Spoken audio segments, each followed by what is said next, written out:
चले ये समझते हैं अजीजों, बाप के पास हमारे लिए कई हुक्म है, हमें इसे पकड़ना है। माँ जो चर्च में है, हमारे लिए बहुत से कायद हैं अच्छे वाले, और मैं इन तमाम लोगों से दरख्वास्त करता हूँ कि खुदा के कलाम पर तवज्जो करें और बरकत पाएं। और हमारा खुदावंद दर झैल कहता है, ये चलते वक्त तेरी रहबरी, अहकामात और नजरियात, और सोते वक्त तेरी निगहबानी और जागते वक्त तुझसे बातें करेगी। तो बस हमें हमेशा इस कलाम से जुड़ा रहना है और ये जानकर और जागते वक्त तुझसे बातें करनी है। सिला भी अब लेट जाएगा। मेरी माँ का नजरिया मेरे साथ है और मुझे रखेगा। खुदावंद आपको बरकत दे। बाइबल पढ़े और खुदा आपके साथ बात करेगा।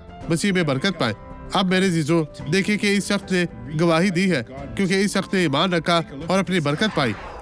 मुझे बुरा लग रहा था। आप बहुत बीमार थी। तकरीबन 3 साल हो गए हैं। मैं सब महसूस कर रही थी, पूरे जिस्म में। पहले कैसे चलती थी, हमें दिखाएं। बाज़ औकात में छोटी सीढ़ियाँ भी नहीं चढ़ सकती थी। मुझे बहुत दर्द होती थी। मैं जानता हूँ, लेकिन अब कैसी है? बेहतर हूँ। अब लिहाजा यीशु के नाम में आगे बढ़ती जाए बहन। यीशु ने आपको शिफा दी है। ये बहुत खूबसूरत है अजीजों, इसको देखो अजीजों।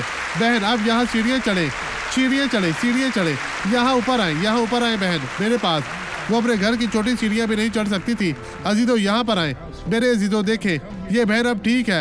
यीशु के नाम पर आगे आए, आगे आए। मसीह यीशु नासरी में आप और आपके घराना बरकत पाए। ये दुरुस्त है, बगैर किसी डर के, बगैर किसी खौफ के।